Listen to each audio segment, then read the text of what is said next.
la IA. Hoy les traigo, creo que nunca estuve tan actualizado normativamente. No sé si hoy abrieron a las 12 se publica el boletín oficial, porque hoy es claramente electrónico, y la única normativa que se publicó tenía que ver con ustedes, con los profesionales de la salud. Si quieren, los invito, vayan hoy al boletín oficial, van a normativas, el anexo uno. Lo primero y lo único que van a encontrar es la ley 27979, que es la ley Nicolás, la promulgación. Así que vamos a trabajarla bastante. Ya la estuve trabajando desde la sanción cuando estábamos cerrando, y ya te agradezco, Alejandro, y también a Nancy todo el apoyo que también nos dan previo a la charla, que también hay que mencionarlo. Pero a mí me pasaba que yo tenía muchas ganas de hablar de protocolo médico, eso nunca dudé. Yo sabía que el tema de este año iba a ser protocolo médico. De hecho, fui atendiendo varias consultas que me hacían ustedes, los profesionales de la salud, y sabía que quería hablar de eso y también las implicancias de los protocolos, también con el uso de las nuevas tecnologías. Y de repente, con la introducción de varias cuestiones de la ley Nicolás, dije, bueno, es la oportunidad para hablar también de protocolo, hablar de praxis y hacia dónde va la responsabilidad médica. Si quieren, después hablamos un poquito también de la historia clínica digital, y también sobre todo las recetas y también la telemedicina. Eso lo dejo más para las charlas. Lo que me quiero enfocar hoy es en esta nueva ley, así que les traje bastante información sobre ella. ¿M? Por ahí- ah, me puse Tapilmiral solamente para no olvidarme. Yo participo del posgrado de Derecho, Salud y Responsabilidad Médica Institucional de UBA Derecho. La verdad que nosotros todo el tiempo estamos en estos debates, trabajando codo a codo, así que siempre si se quieren sumar, si tienen alguna duda, nosotros también estamos ahí para ayudarlos. La verdad que tienen mi contacto para cualquier duda o consulta también sobre este tema. Bueno, hoy vamos a trabajar entonces la transformación digital, el motor más profundo del cambio en el sistema sanitario, un poquito de cómo influyen las TIC, la historia clínica electrónica, la telemedicina y la inteligencia artificial en los procesos, nuestros protocolos, e inclusive podemos hablar de la Lex Artis hoy médica. Ahora vamos a ver un poquito a qué se refiere eso. Tiene que ver mucho con nuestra responsabilidad, así que vamos a charlar un poquito. La ley 27797, publicada hoy a las 12 de la mañana, que empieza a marcar este terreno normativo para la cultura justa, ¿no? Este nuevo paradigma normativo basado en calidad, seguridad y aprendizaje organizacional. Entonces, nuestra pregunta central, retomando también, vamos a trabajar mucho el tema de protocolo: ¿cómo garantizar que la tecnología potencie la atención sin erosionar la dignidad y los derechos del paciente, y sobre todo que no nos afecte en nuestra responsabilidad? Bien, para empezar, como ahí mencionaba también lo que decía Marina, es muy importante determinar que todas las profesiones están transversalizadas por el desarrollo, por el sistema e inclusive la transformación digital. Si pensamos antiguamente cómo se realizaban todas las disciplinas, básicamente aparece la figura del aprendiz, la figura del maestro. De hecho, nosotros todavía en la academia tenemos a varias personas que consideramos, o profesores, hoy nuestros maestros de nuestro oficio, de nuestro arte. Hemos aprendido muchos de ellos. Sin embargo, pasamos años estudiando nuestro proceso, ¿no? La ciencia. Esa fue la segunda parte en cómo, por ejemplo, las profesiones fueron ganando terreno frente a estas, si se quiere, sistemas poco desarrollados o más bien básicos que existían antiguamente. Ya con el desarrollo del proceso científico y su consecuente regulación, porque hoy encontramos en nuestro Código Civil Comercial, como fue mencionado, y todas las normativas complementarias, el abordaje de las distintas responsabilidades que tienen las profesiones, ¿no? Y sobre todo, ¿por qué nosotros, los profesionales liberales, seguimos manteniendo nuestra responsabilidad civil basada en la culpa, ¿no? Y bueno, eso es una cuestión básica, ¿no? Todos nuestras profesiones tienen riesgos, ¿no? Son claramente, nosotros nos metemos, en el caso de la salud es muy clara. Cuando nos llega un paciente, la única certeza que tenemos es que algo está pasando, y cualquier desarrollo, el normal desarrollo de cualquier enfermedad, bueno, nos conduce obviamente a un detrimento de la salud y potencialmente a la muerte. Entonces, ¿por qué tenemos que establecer nuestros protocolos claros de acción básicos dentro del basamiento científico. ¿Y por qué orquestamos de ahí nuestra responsabilidad profesional? Básicamente porque nuestra legislación, y a nivel internacional también sucede lo mismo, entiende que las profesiones son básicas, ¿m? para el desarrollo y buen funcionamiento de las sociedades. Entonces, tenemos que estructurar de alguna forma el régimen de responsabilidad. Lógicamente, la máquina y además de la profesionalización y posteriormente los robots y la globalización afectaron en mayor o menor medida, podría hablar años del sistema, pero no estamos hablando de análisis económico, sino vamos a enfocarnos en lo que hoy nos trajo, que es la ley de hoy.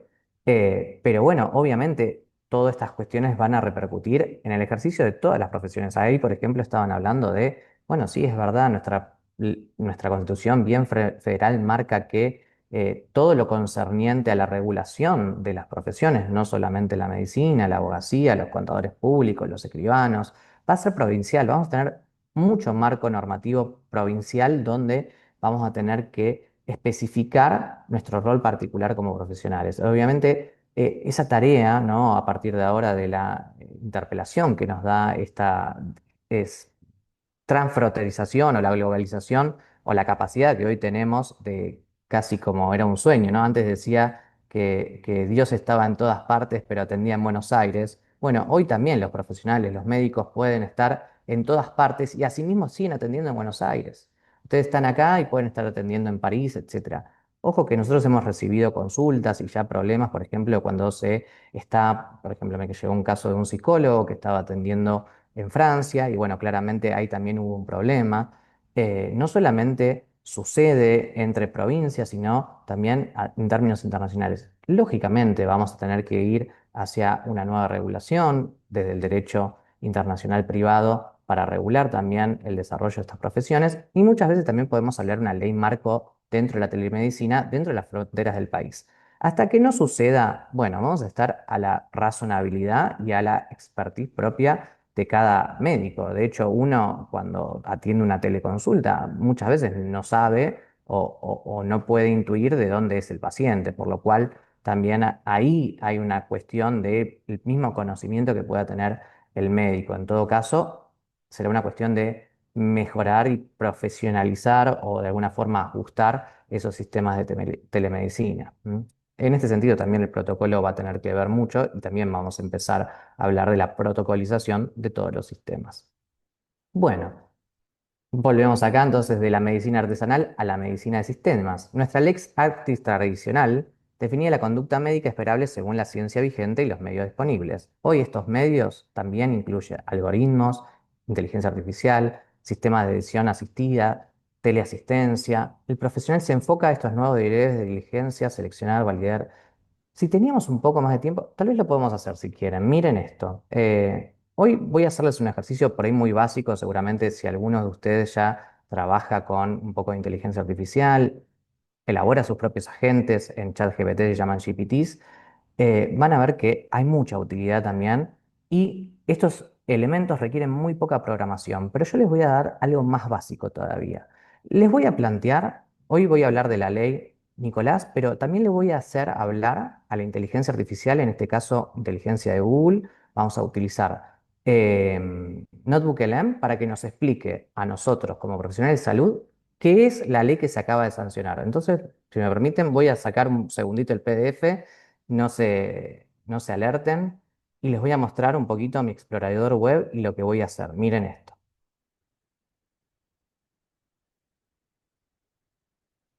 Acá tenemos la ley promulgada hoy. Y lo que yo voy a hacer es, a través de esta aplicación, si tienen cuenta Google gratuita, no tienen que hacer más que poner NotebookLM en Google y lo único que le va a aparecer es esta aplicación. Vamos a generar un cuaderno donde simplemente le vamos a poner toda la información que queramos como fuente, ¿no? Entonces vamos a aplicar, vamos a utilizar la ley que se sanciona hoy,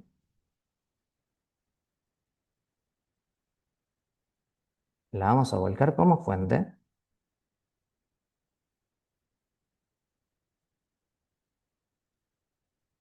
y yo le voy a pedir, ahí la está subiendo, ¿ven? Ahí la está interpretando, le voy a pedir, puedo hacerle que me haga un debate, podemos charlar, por ejemplo, de las implicancias con la responsabilidad profesional, pero lo que voy a hacer es algo más interesante. Le vamos a decir, explícanos a los profesionales de la salud en menos de 4 minutos de qué trata esta ley. Le voy a dar a generar, van a ver que va a tardar un tiempo, lo vamos a dejar generando. Sin embargo, lo que vamos a hacer es, se los voy a explicar yo y después me van a decir qué también fue este recurso. ¿M? Después también, si se quiere, o sea, si teníamos un poquito más de tiempo, les mostraría, por ejemplo, lo que yo hice también fue tomar un protocolo que está subido en, perdón, acá está en internet, también del Hospital Italiano, y lo que podríamos hacer es, por ejemplo, que nos explique muy simplemente al personal de salud, por ejemplo, los objetivos y los elementos de este protocolo. Por ejemplo, esto es herramientas libres, gratuitas, que hoy tenemos en internet. Imagínense la tela y el desarrollo que hay específico para nuestra profesión y eventualmente todo la institución de salud si la aplicásemos particularmente, ¿no? Vamos a dejarlo ahí un ratito, después volvemos a estos elementos. Bueno, me había quedado en cómo funcionan estas herramientas tecnológicas. Obviamente, y en la charla del año pasado hablábamos bastante acerca de cómo hoy funciona para la toma de decisiones, ¿no? En el plano médico. Y también podemos hablar de la justicia. Esta herramienta que ustedes vieron ahí, Notebook, por ejemplo, hace poquito lo vi que un juzgado para explicar por ejemplo, eh, una sentencia de adopción a la menor, le puso la sentencia y le dijo explicáselo a una menor que es la interpelada por esta sentencia, explícale en palabras simples el contenido de esta sentencia. Bien, y la misma IA le hizo un video explicando sucintamente a una niña que, bueno, que iba a tener una nueva familia. Esto también son ciertas ventajas. Acá cuando ustedes hablaban también de cómo informar, cómo hacer parte al paciente, cómo hacer parte al acompañante, bueno, muchas veces es difícil, a ver, bajar criterios complejos y sobre todo muchas veces en la vorágine de las tareas que tenemos que hacer, se complejizan muchas veces estas explicaciones básicas o, mejor dicho, complejas, porque hay que llevar esa información científica, compleja, a términos que la otra persona pueda comprender. Bueno, un punto de partida podría ser estas herramientas que en 10 segundos nos arma un análisis básico para explicar estas cuestiones de manera muy fácil. Entonces, estamos hablando de herramientas que por ahora son gratuitas y en principio de acceso público que nos permite hacer estas actividades que vamos a ver que ahora va a ser parte también de nuestra responsabilidad, de manera fácil y les diría que mientras haya supervisión, etcétera, bastante segura. ¿M? Bueno, yo no soy un amante tampoco de implementar sistemas muy, muy complejos en el entendimiento de nuestra realidad o el ejercicio de nuestra profesión. Acá hay que citar al maestro. Borges tiene un cuento que lo pueden también googlear, es esto, es muy, muy breve, que habla del rigor de la ciencia. ¿Qué pasa cuando la simulación, qué pasa cuando el sistema se vuelve tan complejo como la realidad en sí misma? Nosotros pasamos años estudiando nuestro objeto científico, nuestro, nuestro objeto de estudio y desarrollo de nuestra praxis profesional y de alguna forma, muchas veces hemos entendido que las cuestiones complejas también hay que bajarlas a tierras, hay que saber aplicar. Eso también es parte de nuestro desarrollo profesional. ¿Qué pasa si cada vez es más agotador la aplicación de estos sistemas que el ejercicio liberal de la profesión? Casi se volvería o se tornaría inútil o muchas veces tan complejo que no podríamos aplicar aquello que nos habían aplicado en primero o en segundo año. Entonces, en la medida que estos sistemas permitan y sean de utilidad, bueno, serán de aplicación.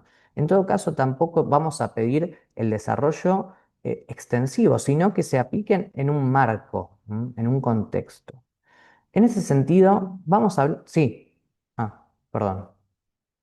En ese sentido... el ámbito de salud se va a encontrar fuertemente atravesado por el desarrollo de la ciencia y la tecnología, ¿no? Muchos de estos avances han sido beneficiosos para las personas, pero al mismo tiempo nos plantean estos desafíos éticos y vulneraciones de derecho. Nosotros lo hemos trabajado mucho en esta obra que se llama La disrupción digital y su impacto en el ser humano, una mirada jurídica, bueno, que basa básicamente en todas estas cuestiones que vamos hablando y sobre todo en varias profesiones, ¿no? Nosotros no nos centramos solamente en la medicina, aunque hablamos también, ahí lo verán, telemedicina y sobre todo algo que cada vez me va interesando más y trato de participar un poquito más desde donde me toca, que es la medicina de precisión y la genómica, ¿no? Donde también ahí los consentimientos informados y la aplicación de IA son muy importantes. Y en este caso vemos cada vez la necesidad de equipos interdisciplinarios que tienen que estar también en bueno, en la complejidad del estado del arte actual, ¿no? Y esto no podemos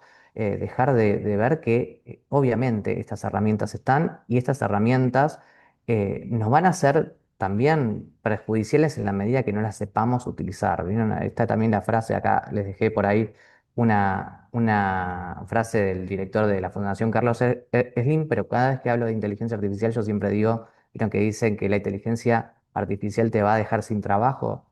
Yo creo que es el no saber utilizar la inteligencia artificial y estas herramientas lo que nos deja sin trabajo, ¿no? En ese sentido, lo que ha sido muy ecualizadora son de los puestos de entrada o los desarrollos más básicos de las disciplinas, ¿no? Siempre que estemos hablando de elementos más riesgosos o posiciones de más responsabilidades, en ese sentido, los seres humanos seguimos siendo esenciales, por lo menos por ahora. Después ahí estaban hablando, Alejandro, que creo que ayer hablaron de la singularidad y bueno, sí, son cosas que por ahí nos interpelan y de alguna forma también a mí me da un poco de miedo, pero bueno, tratemos de ser optimistas. ¿M? Bueno, no sé si escucharon hablar de la ley Nicolás. No sé si después voy a tratar de levantar algunos comentarios. Les voy a dejar dos pequeños videos porque tampoco quiero perder tanto tiempo.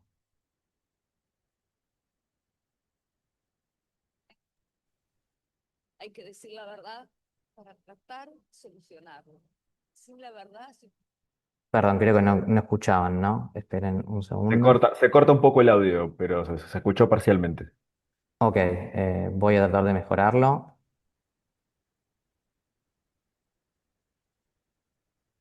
Puede ser mi internet igual, como estoy en la universidad.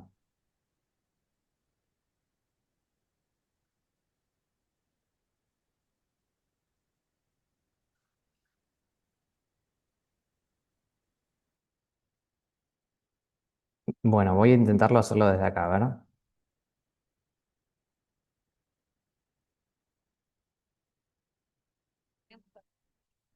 hay que decir la verdad.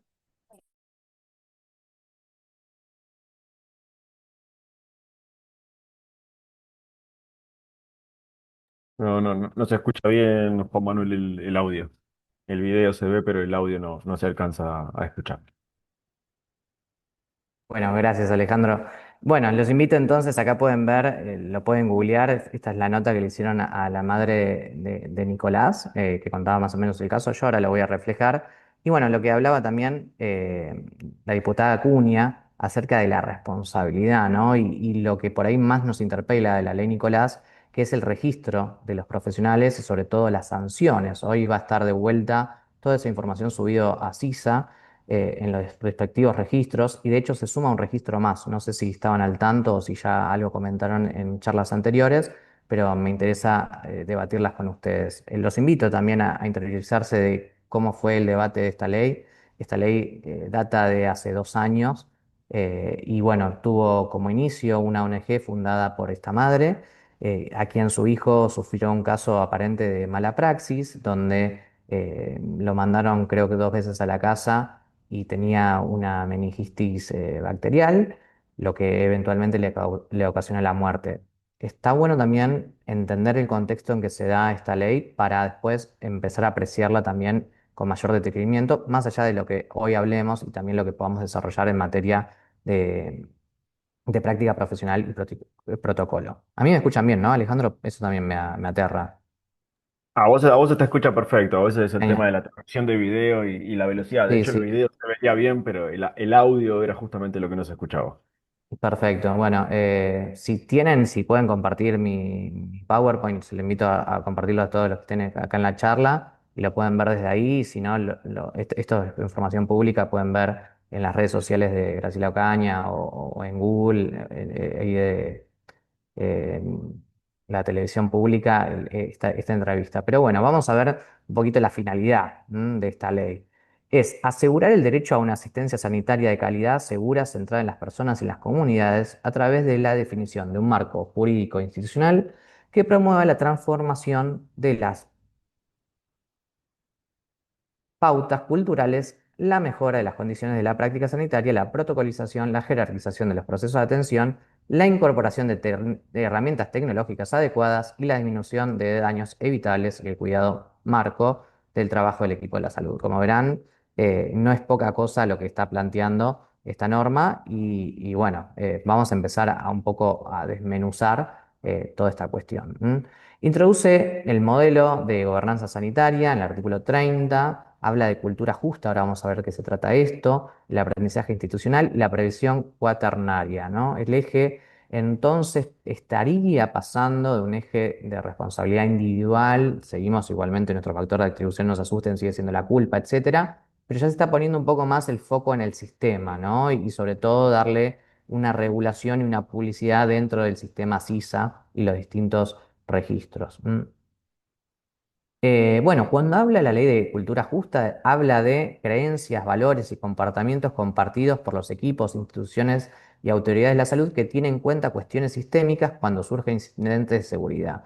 Básicamente vuelve al esquema que nosotros hablamos. Muchas veces, en realidad, la responsabilidad civil, del médico está interpelada por sus colegas, ¿no? Si tenemos una sanción en nuestros registros de matriculación, o por ejemplo, en el momento de la demanda, ¿quién va a determinar la responsabilidad médica? Va a ser un perito, ¿no?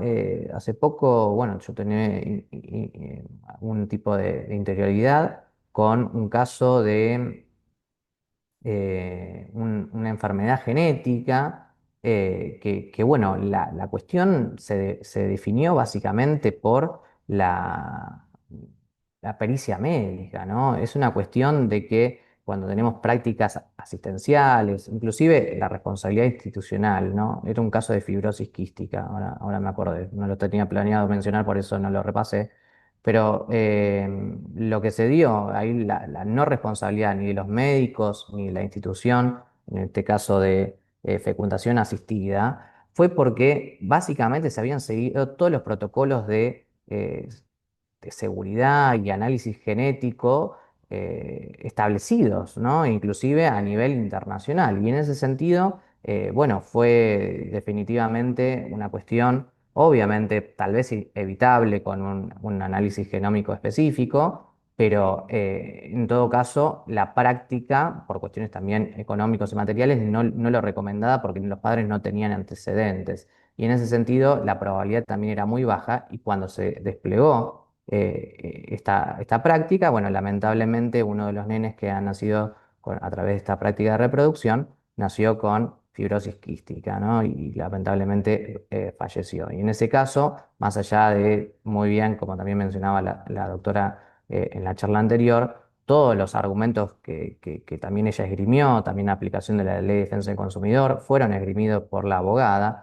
Y en todo caso no se dio responsabilidad, más allá de que obviamente hay una cuestión de empatía y una cuestión de cercanía que uno tiene también con los pacientes y entiende, digamos, el contexto que se da, pero tampoco se podía exigir esa conducta en los prestadores. Entonces, eso fue dirimente para establecer que no había responsabilidad civil, porque como hablábamos, tenía que ocurrir una culpa o una culpa grave en el marco de este procedimiento, cosa que no se vio. Bueno, acá la ley empieza a hablar de coproducción, ¿no? También indica que la participación no solamente tiene que ser de la comunidad médica, sino también tiene que ser activa de las pacientes, las familias, de toda la comunidad, ¿no? Y acá también lo que yo les decía, cómo hacemos para tratar estas cuestiones complejas, bajarlas a la realidad y muchas veces explicarlas a personas que por ahí no están tan en contexto de nuestra práctica o de nuestra praxis profesional. Bueno, vamos a dar que también la herramienta es la inteligencia artificial, tal vez para eso, o por lo menos podemos empezar a visualizar ciertas características o cuestiones que nos puedan servir. ¿M? Bueno, también el artículo 7 ordena la protocolización de prácticas, ¿no? El protocolo como instrumento de calidad, ¿no? Para prevenir daño. Cada protocolo entonces debe basarse en esta triada: eficacia, seguridad y equidad. La protocolización entonces no es burocracia, sino es una garantía de previsibilidad, trazabilidad y justicia técnica. Nosotros tenemos que saber cuál es el protocolo. En todo caso, podemos inclusive recurrir a herramientas de inteligencia artificial para la interpretación, pero estos agentes, si se desarrollan, tienen que tener la garantía suficiente de que si es una cuestión compleja que puede ser ávida, que hay una cierta evidencia de que puede causar un daño grave o gravísimo, entonces tiene que intervenir o dar aviso directo al director médico. Siempre estas cuestiones se va a tener que poner en consideración siempre del director médico. En este caso tampoco es una cuestión burocrática de la jerarquía, sino que es la persona encargada para dirimir estas cuestiones y eventualmente, si lo existiere, en la mayoría de las instituciones grandes los hay, los comités de ética, ¿no? Son los mismos pares entonces que interpretan y de alguna forma le dan vida a este protocolo. Algo muy interesante también que empieza a plantear esta ley es la cuestión de la selección de la personalidad, de la personalidad, de la selección del personal.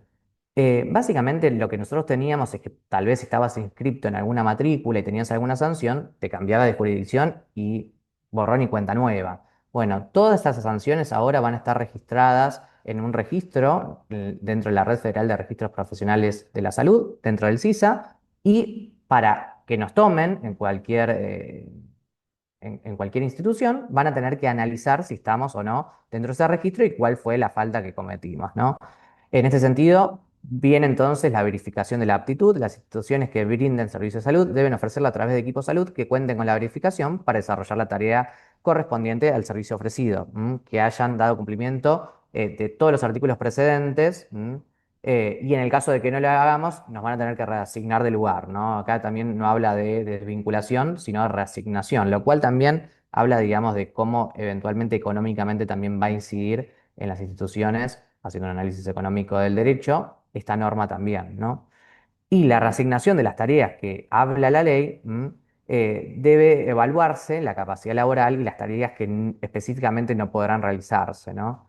Y en esta circunstancia también nos da una interjurisdiccionalidad de esta verificación, ¿no? La verificación aprobada por la autoridad correspondiente en una jurisdicción debe ser reconocida en el resto de las jurisdicciones, ¿no? Acá hablamos entonces, ¿vieron?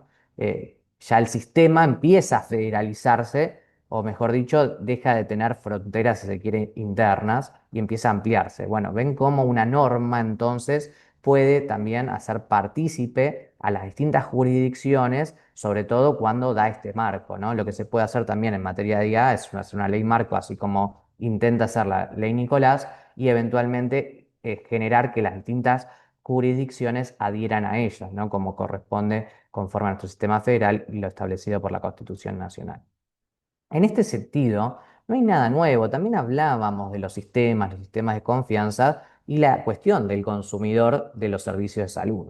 En este sentido, como decía el doctor Lorenzetti, nosotros, por ejemplo, cuando vamos al aeropuerto, no pensamos a chequear todos los servicios del aeropuerto, a ver si el avión está en condiciones de volar, si el médico, si el piloto está o no en condiciones de despegar y aterrizar. Uno básicamente confía que el sistema funciona y no se puede poner a hacer esas actividades porque básicamente es inextricable, es complejo, es una técnica abrumadora. Entonces, directamente la cuestión que parte acá es la fiabilidad que nos da el sistema.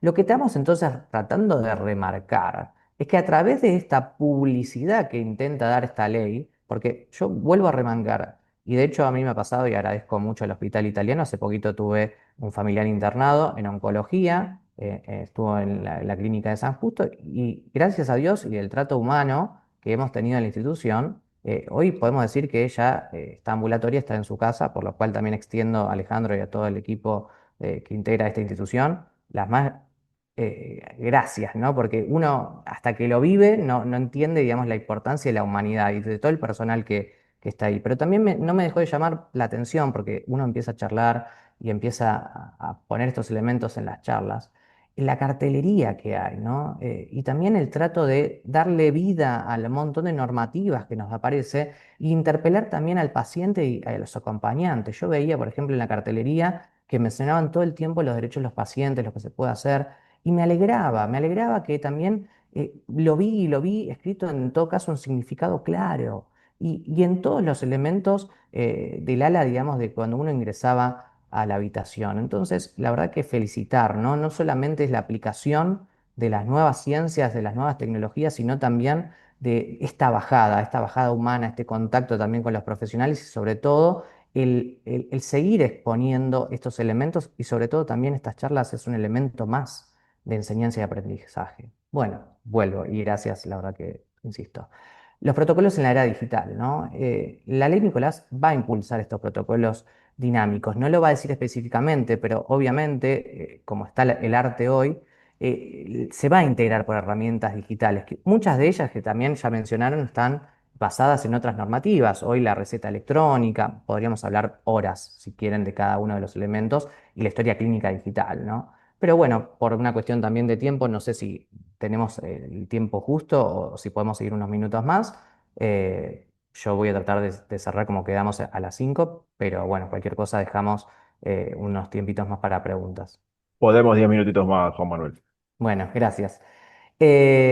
Bueno, en la incorporación de cualquier tipo de protocolo dinámico, sea que incorpore tecnología o no, te va a exigir la incorporación también de evaluación de tecnologías sanitarias. Quise ponerle eh, unas siglas, pero bueno, ETS en materia de salud no quedaba bien, entonces hice ETS como estándar de adopción de la tecnología, ¿no? Entonces se redefine la Lex Artis en términos de actualización permanente y validación de esta algoritmia o algorítmica que tienen las distintas tecnologías, ¿no? Entonces, según la OMS y la ley Nicolás, lo que vamos a evaluar de estos sistemas es la eficacia clínica, evidencia comparativa y resultados medibles, es decir, este sistema entiende una placa mucho mejor que yo. ¿Y qué puedo hacer? Porque más allá de que hemos estudiado años y hay técnicos pero geniales, que te pueden detectar cualquier cosa, lo cierto es que no tenemos el ojo de la máquina. La máquina ve micropíxeles que vos decís, bueno, ya esa asociación a ese nivel no es humano. Sin embargo, con el control humano suficiente y esta eficacia ya insoslayable en el marco de muchos papers que ya se publican, bueno, evidentemente por ahí debemos usar estos sistemas siempre y cuando, digamos, sean efectivos, tenga, bueno, un costo también bajo en el tratamiento y sean seguros, ¿no? Y esto nos lleva a los restos de los criterios que acompañan esta evaluación, la seguridad, la costo-efectividad y la equidad. ¿M? Entonces, la relación con la IA, la evaluación de tecnologías sanitarias es el filtro ético y técnico para utilizar su uso clínico. ¿Por qué estamos usando esta herramienta? Perfecto, lee mejor las placas, genial. Vamos a usar la herramienta más allá de la supervisión que puede hacer el mismo técnico. El informe sigue siendo firmado por el técnico, pero va a especificar, también una suerte también lo podríamos plantear en el marco del proceso, ponerlo si quieren específicamente en el consentimiento informado. Me parece genial esto que plantearon en la charla anterior, pero bueno, no podemos desconocer las ventajas que muchos de estos sistemas tienen. Entonces, los hospitales se van a transformar también en sistemas de información complejos. La historia clínica se convierte en este sistema nervioso, todas estas prácticas, inclusive podríamos llegar a vincular la IA a la historia clínica electrónica. Una locura, pero es lo que estamos haciendo y viendo hoy. Entonces, esta gestión de datos sustituye la mera gestión de pacientes. No es que tenemos que indagar todo el tiempo de vuelta. Tenemos un montón de datos e historia del paciente a disposición que bien utilizado puede repercutir de manera saludable y eficiente en el tratamiento del paciente. ¿M? Entonces, tenemos que garantizar, no es si utilizar o no, sino que los sistemas de información que tenemos que usar tienen que responder a estos criterios de calidad y seguridad. ¿Mm? Bueno, entonces, la historia clínica es este instrumento probatorio y ético. Facilitará la trazabilidad, interoperabilidad y la auditoría médica. Su mal uso, errores de cargas, falta de registro de la guía, podrían generar responsabilidad profesional o institucional. Entonces, tenemos que integrar estos protocolos validados de cómo estamos implementando la historia clínica electrónica, por ejemplo, según hoy los estándares Ley Nicolás y los estándares de interoperabilidad internacionales. Si ustedes ven, por ejemplo, ahí les puse un print de pantalla de CISA, que directamente nos manda las plataformas aprobadas. No les iba a mostrar todas, de hecho está también el Hospital Italiano, pero van a ver los estándares que tienen y obviamente eso tiene un montón de información subyacente en el cual el profesional se puede amparar. ¿Por qué? Porque básicamente hay una institución de seguridad y confianza que lo avala. En este sentido, otra vez tenemos que poner el hincapié de la importancia de nuestra agrupación profesional, de las distintas instituciones. Más allá de también, siempre vamos a recomendar un buen seguro, como también lo mencionaba en la charla anterior, pero es importantísimo también la importancia que tienen los distintos efectores y las instituciones médicas a la hora también de estas prácticas. Bueno, telemedicina. Hoy, gracias a la pandemia, es parte casi regular. Me da miedo un poco esta cuestión que está empezando a incorporar Mercado Libre y ya tal vez no estoy tan de acuerdo a ese tipo de prácticas, aunque las puedo entender. Pero bueno, obviamente vamos a necesitar protocolos de consentimiento informado, confidencialidad, validación de identidad. Insisto, no siento que interpele particularmente la telemedicina. También nos puede pasar hoy en el consultorio, ¿no? Pero a veces, y sobre todo en las consultas presenciales, vamos a llamarlas así, yo encuentro otras soluciones, ¿no? Porque muchas veces esto, o por ejemplo, la cuestión de la práctica o eventualmente la dignidad del paciente y el trato que recibió, puede constatarse si, por ejemplo, somos un equipo, si hacemos una diada o algún tipo de dupla, bueno, eventualmente lo que sucede en el consultorio no queda en un solo ejercicio de lo que dijo el paciente y de lo que hizo el médico, sino que hay un equipo que está practicando conjuntamente la medicina dentro del espacio de la consulta. A veces entiendo que se vuelve antieconómico, que tal vez tenemos que atender una mayor demanda, pero bueno, se pueden volver a implementar estos sistemas, digamos, de trabajar en equipos, ¿no? Hace poco tuve que irme a hacer una placa en emergencia y veía que había dos o tres operarios de la placa. Entonces no es que estábamos yo y el operario de la máquina de rayos X, sino que había varios personal que pueda dar también testimonio de lo que acontece en la consulta o en la práctica, ¿no? Bueno, la inteligencia artificial. La inteligencia artificial ya interviene en el diagnóstico por imágenes, la triage, la patología digital y la predicción epidemiológica, ¿no? Su uso incorrecto podría generar una dependencia cognitiva del profesional y sus desafíos en la responsabilidad civil. A ver, siempre decimos que la inteligencia artificial tiene que potenciar al médico, no reemplazarlo. Entonces, tampoco es la dependencia por la dependencia en sí misma. No es que vamos a supraditar todo lo que diga la máquina, lo que diga la IA. No, nosotros tenemos que ser críticos y aplicar y validar y supervisar los algoritmos, desde los más básicos a los más complejos, ¿no? Y acá, bueno, si quieren, por una cuestión de tiempo no voy a leerles lo que dice la ley, pero les marqué donde hay ciertas cuestiones que marca la ley particularmente.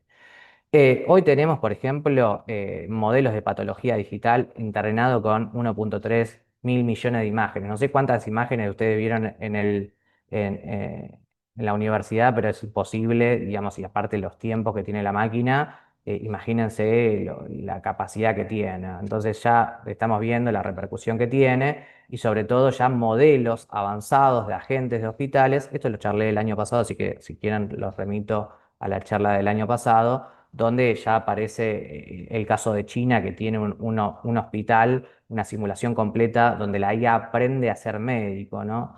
Y hace muy poquito salió un estudio, ¿no? Que se compara ChatGPT 4 con la performance de las habilidades blandas de los profesionales de la salud. Y en este sentido, ChatGPT puntuó bastante bien. Pero ¿saben qué es lo que supera?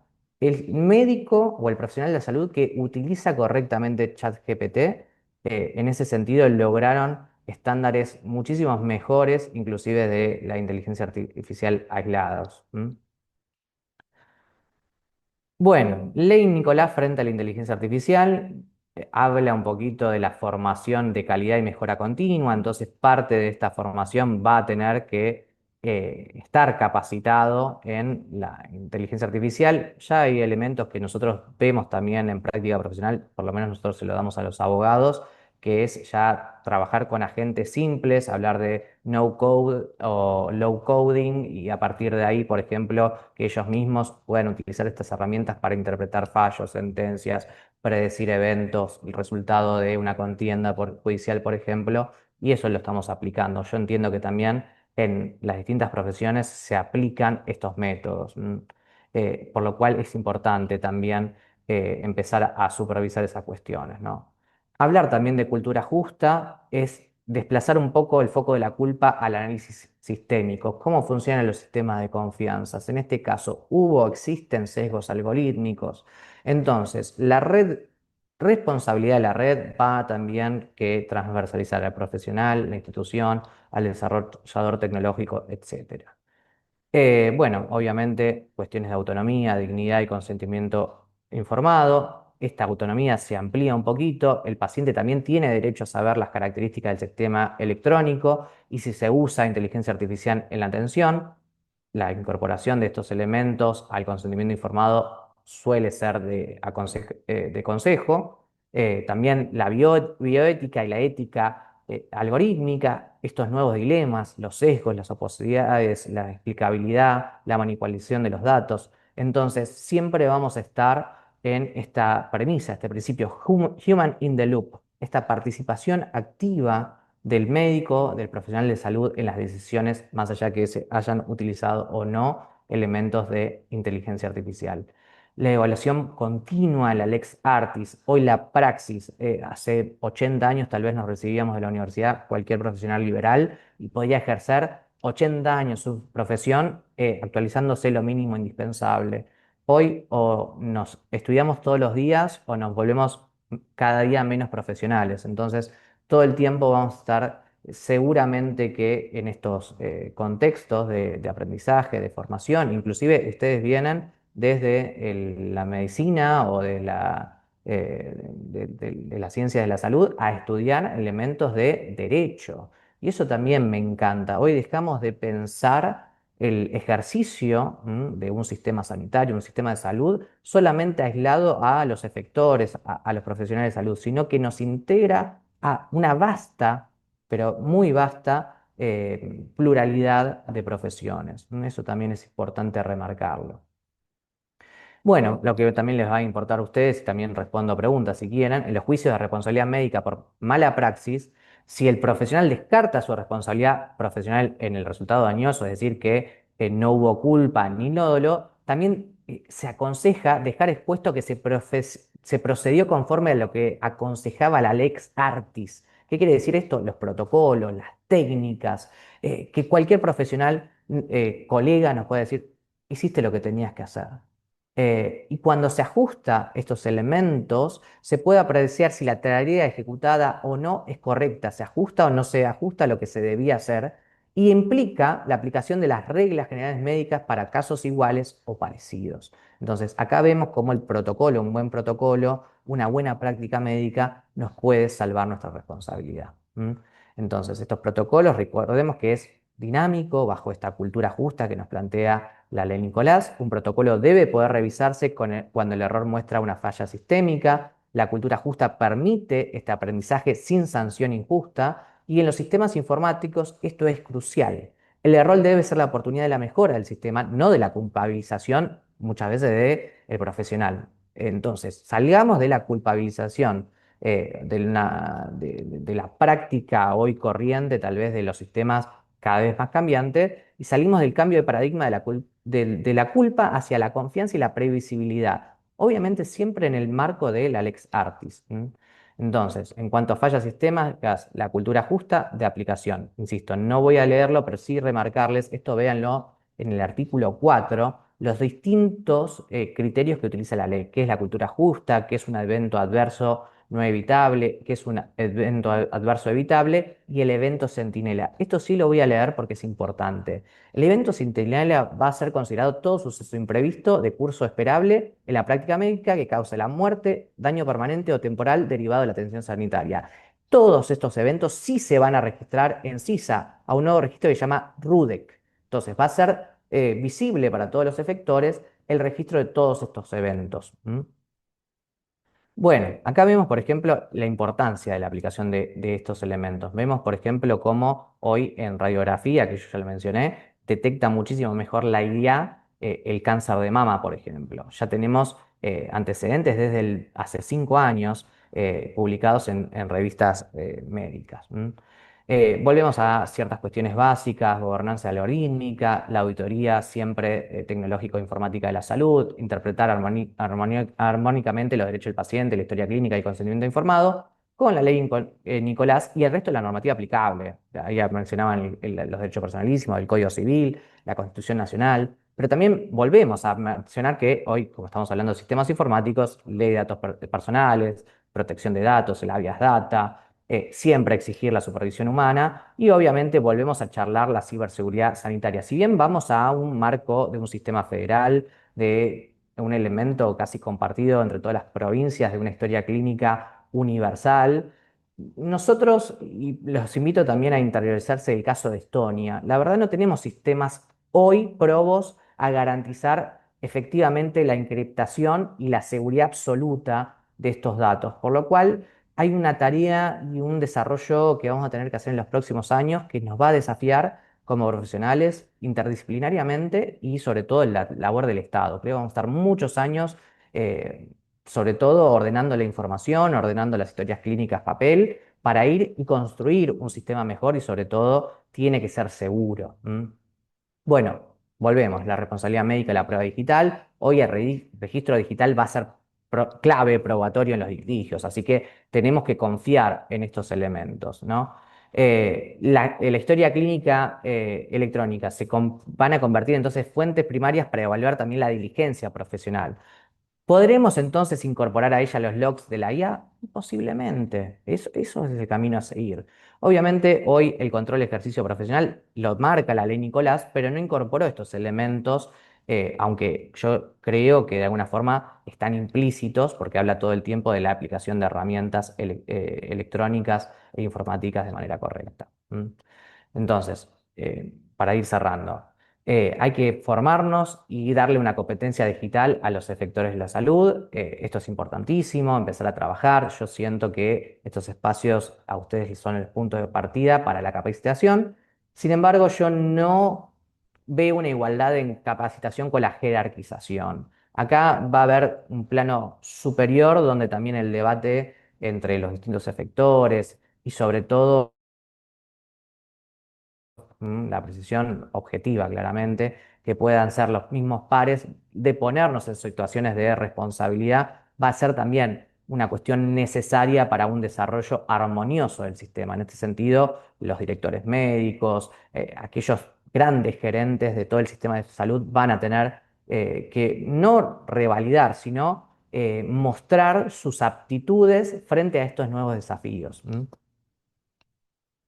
Bueno, los costos de capacitación a veces se nos marcan muy caros. Yo voy a tratar de pasar rápido a ver si la herramienta Notebook LM armó algo y se los puedo mostrar. Hoy podemos directamente en 5 minutos desarrollar un video explicativo con recursos gratuitos. Entonces, ir controlando estos elementos y también ver a disposición lo que tenemos en el mercado.